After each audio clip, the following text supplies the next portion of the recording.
सोलंकी साहब, आज का जो कार्यक्रम था चलो गांव की ओर, क्या ये गांव की ओर पूरी तरह जा पाएगा?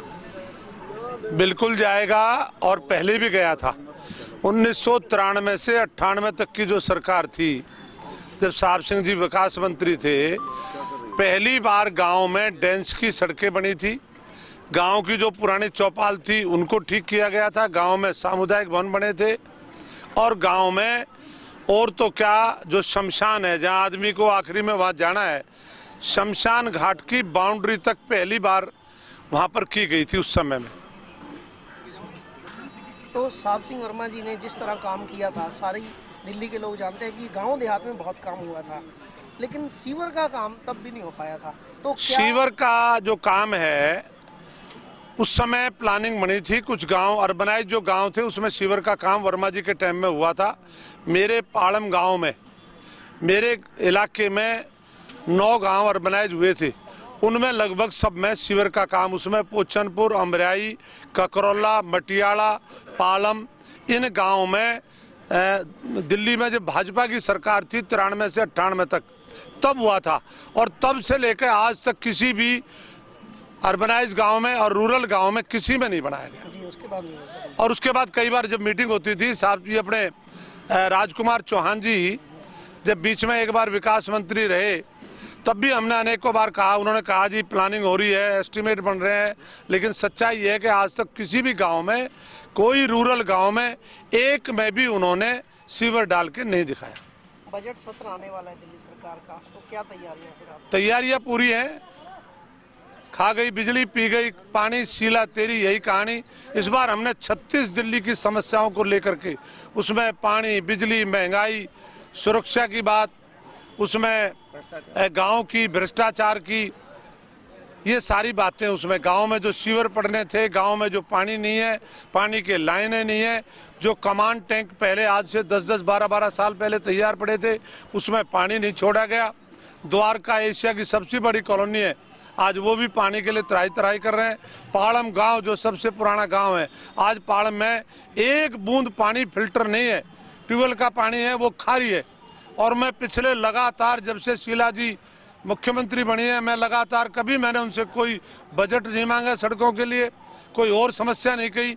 जब भी मैं मिला हूं केवल मैंने पानी की बात की है। और आज बड़े दुख के साथ कहना पड़ता है, आज तक पाड़म गांव, आसपास की जो कॉलोनी राजनगर, साधनगर, जो हमारी महावीर एन्क्लेव, द्वारका, पाड़म की जो हरिजन बस्तियां हैं, पोचनपुर गांव में, अमराई गांव में आज पानी नहीं है, ककरौले गांव में पानी नहीं है। अभी पीछे एक कार्यक्रम में मैं सोलंकी साहब गया था, तो ओपी गब्बर जी बहुत तारीफ कर रहे थे शीला जी की, उन्होंने बोला बहुत बजट दिया, बहुत काम कराए। नहीं, वो शहर का उनका, वो गांव का ऐसा है। शहर में मैं मानता हूं कुछ क्षेत्रों में जो काम हो चुके हैं और बजट एमएलए को मिलता ही है, वो तो किसी भी पार्टी का हो, तो उनके यहाँ जैसे कोई ऑब्जेक्शन तो है नहीं।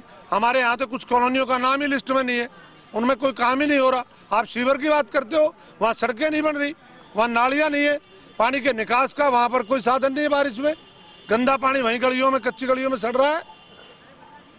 तो इस बार जो उम्मीद लगती है, क्या लग रहा है आपको? जैसे हमने सुना था पहले, आपने भी सुना होगा कि बिजली लोग ज्यादा, सुनने की बात नहीं है, बिजली का तो पहले से ठीक हुआ है, मान लिया, लेकिन रेट तो इतने बढ़ गए कि आम आदमी दे नहीं सकता। 6-7 साल पहले जब बिजली प्राइवेट की थी, तो जिस छोटे परिवार को 400-500 रुपए जिसका बिल आता था, आज 4000 रुपए उसका बिल आ रहा है। कहाँ से देंगे वो? रोजगार है नहीं, महंगाई इतनी बढ़ गई, महंगाई ने तो हर घर का सारा बजट ही खराब कर दिया। इसका हल क्या है, कैसे हो सकती है? इसका हल ये है कि जब तक जो लोग जिनको दर्द नहीं है, अब शीला जी को क्या वो पता रहेगा?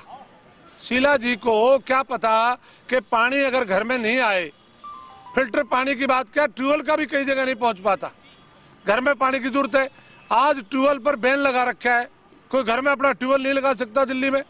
और दिल्ली के देहात में, गांव में जो खेती करते हैं, आज पिछले 14-14.5 साल से किसी के भी गांव में जमींदार का खेती के लिए ट्यूबवेल लगाए उसका कनेक्शन नहीं दिया, बैन लगा रखा है।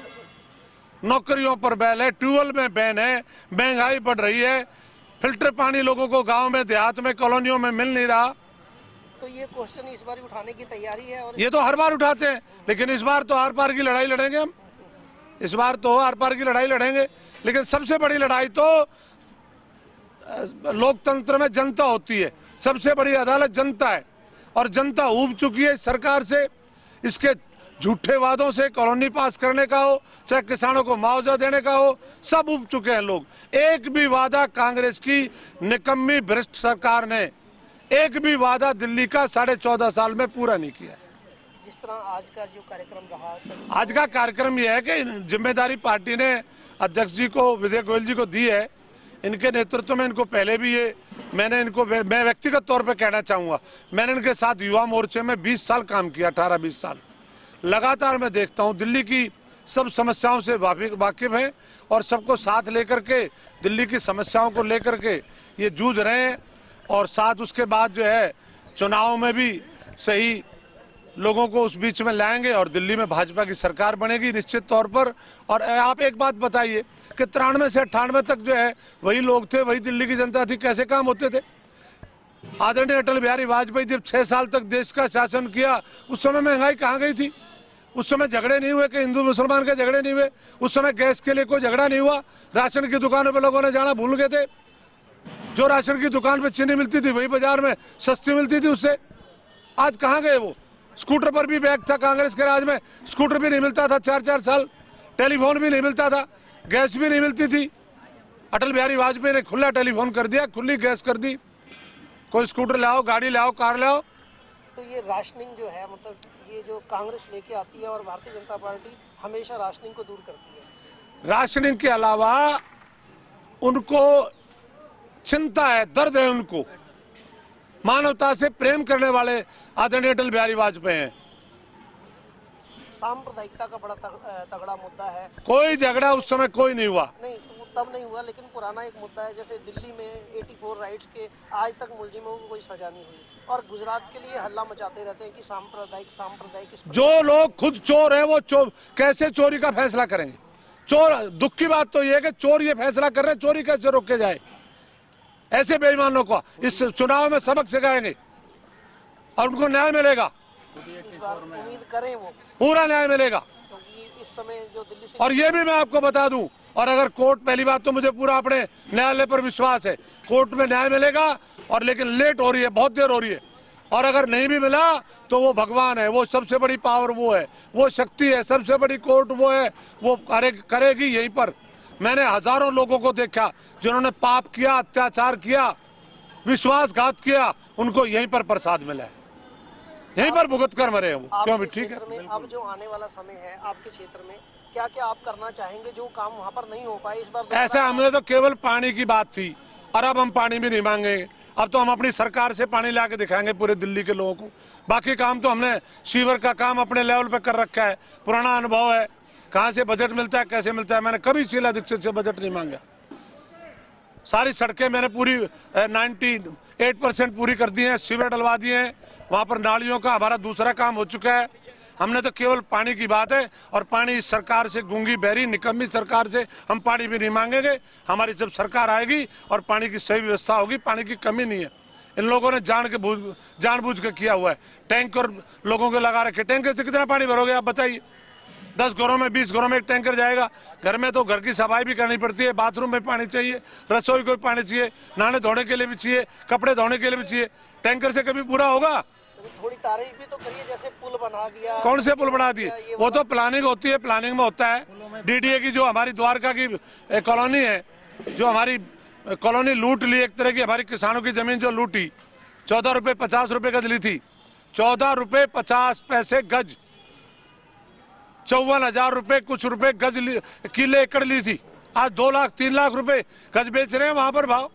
ऑक्शन में तो कॉमर्शियल प्लॉट तो वहां पर अभी 25 लाख रुपए गज गई है। तो आज किसानों को कोई सुविधा नहीं है, कोई सामुदायिक भवन नहीं है, कोई पार्क नहीं है गाँव के साथ। जो अभी अधिग्रहण हो रहा है उसका क्या रेट आएगा? उसका कौन सा? अब रेट हमारी सरकार आएगी जब रेट करेंगे हम बाजार भाव से, जो बाजार भाव मिल रहा है वही किसान को देंगे, और जोर जबरदस्ती नहीं करेंगे। और नौकरी, जैसे हरियाणा में अगर डीएलएफ बस रही है, दूसरी कॉलोनियां बस रही है, इसी तरह से अपनी कॉलोनी काटो और अपना वो लो। जो ये नया नियम आ रहा है प्राइवेट कॉलोनी काटे, उसमें आप सही? नियम कहाँ है? 14-15 साल में नियम नहीं बना है, क्या करेंगे ये? अभी नहीं बना। 14-15 साल में आज भी सोनिया गांधी, डॉक्टर मनमोहन सिंह जो हमारे प्रधानमंत्री, वो कहते हैं ये होना चाहिए, ये होना चाहिए। उनका लड़का राजीव, वो क्या नाम, राहुल गांधी, वो कह रहा है ये होना चाहिए। कोई उनसे पूछे, अरे केंद्र में तुम्हारी सरकार है, दिल्ली में तुम्हारी सरकार है, हरियाणा में तुम्हारी सरकार है, कौन पानी को रोक रहा है? कौन तुम्हें रोक रहा है करने के लिए? एक गरीब के घर में खाना खा करके, किसी के 2 रोटी खा करके 20-20 साल लोग मच्छरों में पड़े रहे, कॉलोनियों के लोग। नदियां जोड़ने का जो मुद्दा था अरे वो तो उसकी क्या, अटल जी, अगर मैं समझूंगा, भगवान से, गुरु महाराज से प्रार्थना करूंगा अटल जी एक बार ठीक हो जाए, दोबारा उनको प्रधानमंत्री गद्दी बैठा करके, और जैसे उन्होंने पूरे देश में रोड जो मार्ग बनाए जिस तरह से, ऐसे नदियों का काम जोड़ने का करेंगे। और यंग जनरेशन को अब आप क्या कहना चाहेंगे कि किस तरह अब आपको सपोर्ट करें वो? नौजवान जो है उनको मैं ये कहना चाहूंगा कि आप जो है, ये जिस तरह से कांग्रेस जिस तरह के जो ढोंग पाखंड कर रही है, झूठ बोल रहे हैं, इसके झूठ को समझो। आज 64 साल के बाद देश की राजधानी में 40% नकली दवाइयां बिक रही हैं, नकली पनीर बिक रहा है, नकली दूध बिक रहा है, नकली घी बिक रहा है, नकली तेल बिक रहे हैं, और आज तक 14-15 साल में किसी को पकड़ा नहीं गया, किसी को सजा नहीं दी गई। आज बीमारियां फैल रही हैं, नौजवान बीमार हो रहे हैं, 25-25 साल के नौजवानों को हार्ट अटैक हो रहे हैं, लीवर हो रहे हैं, खराब हो रहे हैं, उनको ब्लड प्रेशर हो रहा है, उनको शुगर हो रहा है। ये सारी कांग्रेस की देन है। इस कांग्रेस के इस हाथ को जो लोगों की जेब में, नौजवानों की जेब में, आज नौजवान को दाखिला नहीं मिलता। गरीब नौजवान बच्चा जो है, उनके माँ बाप कहाँ से इतना डोनेशन लें? आज अच्छे स्कूल में दाखिला नहीं मिलता, अच्छे कॉलेज में दाखिला नहीं मिलता, बच्चे बाहर जा रहे हैं। तो इनको क्या करना चाहिए, क्या कहना चाहेंगे आप? नौजवानों को भारतीय जनता पार्टी जो मानवता से प्रेम करती है, इस देश से, राष्ट्र से प्रेम करती है, इस देश की सीमाओं को सुरक्षित रखने का काम करेगी, इस देश में शांति स्थापित करेगी, इस देश के बच्चे अच्छे पढ़ लिख करके तैयार हैं, उनके स्वास्थ्य की चिंता करेगी। तो ये सब नौजवान भारतीय जनता पार्टी को जो है इस बार सब सहयोग करें, यही कहना चाहूँगा। धन्यवाद आपका।